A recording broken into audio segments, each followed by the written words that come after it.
ఇక జనసేన పార్టీ తీసుకుందాం. కృష్ణవేణి శంకర్ గారు మనకు లైవ్ లో ఉన్నారు. నమస్తే అండి. ఏంటి ఎలా చూడొచ్చు అంటారు? 19 ఏళ్ల తర్వాత సార్ మీకు ఆ అలాగే తల్లికి విఆర్కే శ్లోకం న్యూస్ మిగిలింది వీక్షకులకి అనుకోవాలా? మరియు ప్యానెల్ లో ఉన్నటువంటి ఇతర ప్యానెల్స్ చెప్పండి కూడా నమస్కారం చెప్పండి. ఏంటి సార్. ఆయేషా మీరా సంబంధించినటువంటి కేసుని పూర్తిగా క్లోజ్ చేసినటువంటి పరిస్థితి ఉంది.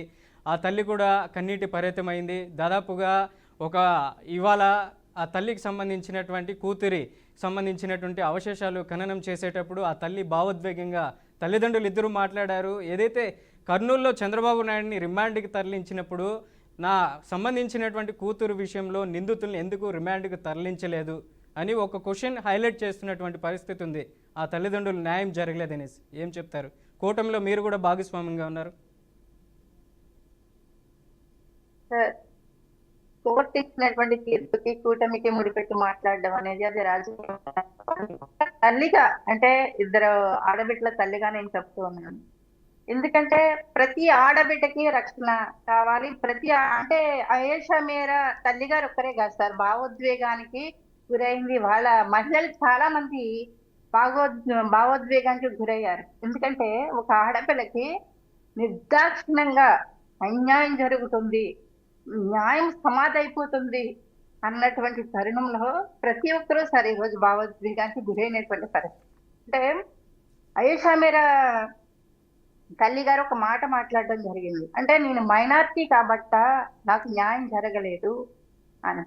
అంటే ఆమె అక్కడ మైనార్టీ అనా ముస్లిం అనా అగ్రకులమనా అని కాదు సార్, అక్కడ చూడవలసింది ఒక ఆడబిడ్డ అంత క్రూరంగా అంత దారుణంగా 19 సంవత్సరాలు ఒక లాయర్ అయిపోయారు సార్. ఆమె ఒక అడ్వకేట్, సీనియర్ మోస్ట్ అడ్వకేట్ ఏమో అనుకుంటాం. మహేష్ మేరా తల్లి గారు మాట్లాడుతూ ఉంటే ఆవిడ మాట్లాడే ప్రతి పాయింట్ ని మనం నోట్అవుట్ చేసుకుంటే నిజంగా ఈ తల్లులు ఒక ప్రత్యూష తల్లి గారు కావచ్చు, వీళ్ళు కావచ్చు, అంటే వీళ్ళు నిజంగా ఆఫీసర్స్ అయితే అయి ఉంటే, వీళ్ళు ఒక పోలీస్ వ్యవస్థలోకి వెళ్ళుంటే చాలా మంది ఆడబిడ్డకి న్యాయం జరిగేదేమో అనిపిస్తుంది. ఒక ఆడబిడ్డకి అన్యాయం జరిగినప్పుడు అన్యాయం అయిపోయినటువంటి ఆ బిడ్డకి న్యాయం జరగాలి, మిగతా ఆడబిడ్డలకి ఇలా జరగకూడదని వీళ్ళు అన్ని వదిలేసుకుని ఆ బిడ్డలు చనిపోయినటువంటి భావోద్వేగాన్ని గుండె పొరల్లో దాచుకుని ఒక రకం వేరే ఆడబిడ్డకి ఈ రకంగా జరగకూడదని వీళ్ళు కోర్టు మెట్లెక్కి ఏ రకంగా మాట్లాడారు. ఎంత అంటే 19 ఏళ్ల పోరాటం సార్. ఆ తల్లి కంటి మీద కుడికి లేకుండా ఏ రకంగా నా బిడ్డకి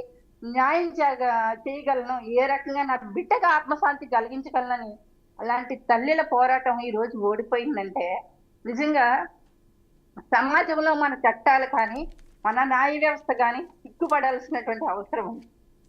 ఒక దిక్కున ఒక ఇన్సిడెంట్ జరిగింది అంటే నేను పార్టీలకనో ఇంకొకటని మాట్లాడట్ల, మానవత్వం ఉన్నటువంటి మనిషితో మాత్రమే వాళ్ళు నేను మాట్లాడతాను. ఎందుకంటే చాలా సార్లు సార్ మనం చూస్తాము, ఒక ఇన్సిడెంట్ జరిగింది ఒక ఆడపిల్లకి అంటే అక్కడ ఫోరెన్సిక్ విభాగం కావచ్చు, వైద్య బృందాలు కావచ్చు, ముఖ్యంగా అక్కడికి వెళ్ళవలసినటువంటి అధికారులు అందరూ కూడా ఏం చేస్తారు, వెళ్ళి ఆ ఆధారాలను ఏ రకంగా సేకరిస్తారు అంటే తల్లిదండ్రులు చెప్పాలా వీళ్ళకి ఈ ఆధారాలు సేకరించారా, ఆ ఆధారాలు సేకరించారని మళ్ళీ న్యాయస్థానాలు వీళ్ళని క్వశ్చన్ చేయాలా అంటే అంత తెలియనటువంటి వ్యక్తులు ఉద్యోగాల్లో ఉన్నారా అన్నది కూడా సమాధానం చెప్పాలి ఈ రోజు సమాజానికి. అయితే మాత్రం మనం తెలంగాణలో చూసుకోవచ్చు సార్, ఆ రోజు దిశ కేసులో ఎన్కౌంటర్ జరిగింది. ఆ రోజు 3 అబ్బాయిలని ఎన్కౌంటర్ చేయడం జరిగింది. అంటే ఇక్కడ పేద ధనికాన్ని నేను మాట్లాడిన కానీ, కాకపోతే ఆ రోజు ఎన్కౌంటర్ జరిగిన వెంటనే చాలా మంది వాళ్ళ ముగ్గురికి వెంటనే శిక్ష పడినందుకు చాలా సంతోషించారు. చాలా సందర్భాల్లో కూడా ఢిల్లీలో లాంటి నిర్భయ కేసు కూడా ఒక ఇష్యూ అయితే జరిగింది. దాదాపు 10 ఏళ్ళ తర్వాత ఉరిశిక్షకి కూడా జరిగినటువంటి పరిస్థితి ఉంది. తెలంగాణలో కూడా ఈ దిశకు సంబంధించినటువంటి దిశకు సంబంధించినటువంటి విషయంలో కూడా ఎన్కౌంటర్ చేసినటువంటి పరిస్థితి ఉంది. మరి ఎన్కౌంటర్ చేస్తేనే ఆన్ ద స్పాట్ జస్టిస్ న్యాయం జరుగుతుందా, లేకపోతే ఎన్కౌంటర్ చేయకపోతే న్యాయం జరిగేటువంటి అవకాశం లేదా? ఇప్పుడు ఉన్నటువంటి చట్టాలు, న్యాయ వ్యవస్థలు మహిళల పట్ల సార్ దేశ విదేశాల్లో కూడా ఇలాంటి ఇన్సిడెంట్స్ జరిగినప్పుడు కొన్ని వీడియోస్ లో అవి కూడా చూస్తూ ఉంటాం. ఒక మనిషిని, ఆ అమ్మాయిని ఎంత క్రూరంగా వీళ్ళు చేశారో అదే విధంగా ఆ వ్యక్తిని పబ్లిక్ లో చంపేస్తారు కొన్ని చోట్ల. వాటి కోసం ఎవరు కూడా అక్కడ చట్టాల గురించి ప్రశ్న లేదు. మనకి ఏంటంటే మానవత్వం తన్నుకొచ్చేస్తుంది సార్. ఎవరన్నా ఇలాంటి ఆడపిల్లల మీద అఘాయిత్యం జరిగినప్పుడు వాళ్ళని ఎన్కౌంటర్ చేసినా వాళ్ళు లేకపోతే వేరే విధంగా చనిపోయినా సరే కానీ మానవత్వం పుట్టుకొచ్చేస్తుంది. వాళ్ళు మానవతావాదులు మానవత్వం గురించి మాట్లాడేస్తూ ఉంటారు. కానీ అక్కడ ఒక తల్లి పోరాటం 19 ఏళ్ళు పోరాడి పోరాడి అలసిపోయింది. ఇలాంటి తల్లులు మళ్ళీ కోర్టు మెట్లు ఎక్కకూడదని కఠినమైనటువంటి చట్టాలు అమలు పరిచేటువంటి విధానంలో కూడా ప్రభుత్వాలకు కానీ కోర్టులకు కానీ అడ్డుపడుతూ ఉంటారు. ఎందుకంటే మానవత్వం తన్నుకొచ్చేస్తుంది. ఆడబిడ్డల తరఫున వీళ్ళే మాట్లాడతారు, అలాగే మానవతావాదులుగా కూడా వీళ్ళే మాట్లాడతారు. కానీ మనం తెలుసుకోవాల్సింది ఏంటంటే తెలంగాణ లాంటి ప్రాంతంలో ఆ రోజు దిశ కేసు విషయంలో జరిగినప్పుడు ఇక్కడ మనకి వెంటనే దిశ అని ఒక చట్టం వచ్చేసింది. చట్టం తయారైపోయింది. ఒక బిల్లు కోసం కూడా ఆమోదించడం పంపించడం జరిగింది. ఎందుకు జరిగిందంటే ఒక అగ్రకులానికి చెందినటువంటి అమ్మాయి చనిపోయింది కాబట్టి ఇక్కడ చట్టాలు పుట్టుకొచ్చేసాయి.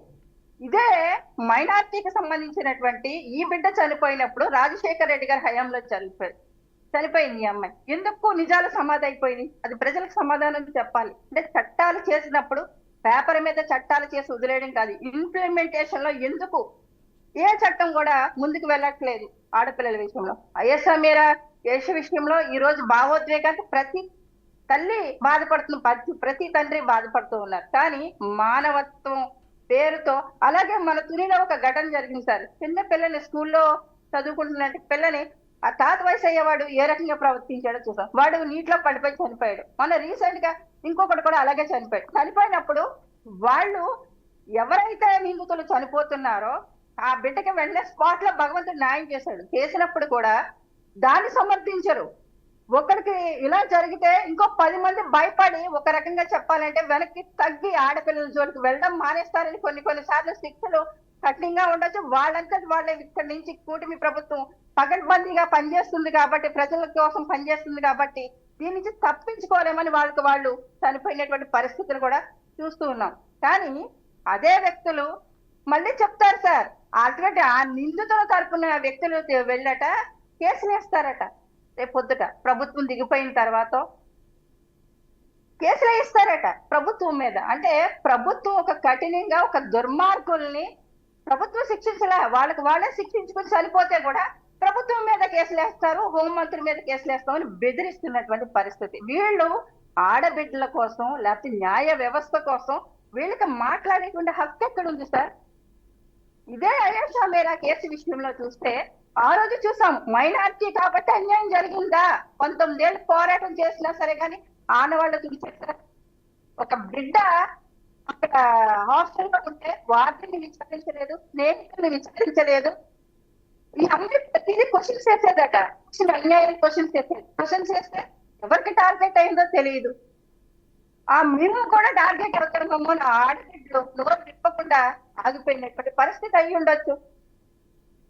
అంటే ఏ రకంగా చూసుకున్నా సరే గాని ఈ విషయంలో ఆడబిడ్డలకు అన్యాయం చేయడం పార్టీలే కాదు, కులాలకి మతాలకి కూడా అతీతంగా నిలబడాల్సినటువంటి అవసరం ఉంది ప్రతి చోట కూడా. అలాగే చట్టాల్లో కూడా మార్పులు. అంటే తల్లిదండ్రులు 2 రోజులు బిడ్డ చనిపోయినా సరే కానీ ఆ బిడ్డకి న్యాయం జరుగుతుందని 19 సంవత్సరాలు అలిపెరగని పోరాటం చేస్తారు. అది తల్లిదండ్రులు ఇంకా ప్రాణాలతో ఉన్నారు. ఒక బిడ్డ చనిపోయినా మిగతా ఆడబిడ్డలకి న్యాయం జరుగుతుందేమోనని.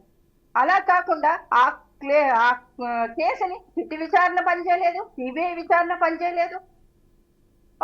ఒక అమాయకుడైనటువంటి సత్యంబాబు లాంటి వ్యక్తిని తెర మీదకి తీసుకొని వచ్చాడు. ఆ అబ్బాయికి కాళ్ళు చేతులు కూడా పనిచేయకుండా ఏ రకంగా ఆ అబ్బాయి చనిపోతాడేమో అనుకున్నాం చాలా సార్లు మేము చూసినప్పుడు కూడా, అప్పుడు మీడియాలో చూసినప్పుడు కూడా. ఒకనొక సమయంలో అతను కూడా న్యాయవాదులు అడిగినప్పుడు కూడా, టార్చర్ పెట్టినప్పుడు కూడా మీకు జీవిత ఖైదు కావాలా, మరణశిక్ష కావాలంటే ఆ టార్చర్ భరించలేక సత్యంబాబు కూడా నాకు మరణశిక్ష ఇవ్వండి, తీర్పునివ్వండి అనేసి కూడా న్యాయవాదులను కూడా విన్నవించుకోవడం జరిగింది. సరే, మొత్తానికి ఏదైతే 19 ఏళ్ల తర్వాత కూడా ఈ అయేషా మీరాకు సంబంధించినటువంటి విషయంలో ఆ తల్లిదండ్రుల శ్లోకం ఇంకా కన్నీటిగానే మిగిలినటువంటి పరిస్థితి ఉంది. అన్యాయం జరిగిందనేసి చెప్పుకోవాలి. మరి రాబోయే రోజుల్లో ఎటువంటి చట్టాలు రావాలి, మహిళల ఆడబిడ్డల మీద చెయ్యి ఎత్తాలంటే భయపడాల్సినటువంటి చట్టాలు ప్రభుత్వాలు ఆన్ ది స్పాట్ రావాలి. ప్రజలు కూడా ఆన్ ది స్పాట్ జస్టిస్ కోరుకుంటున్నారు.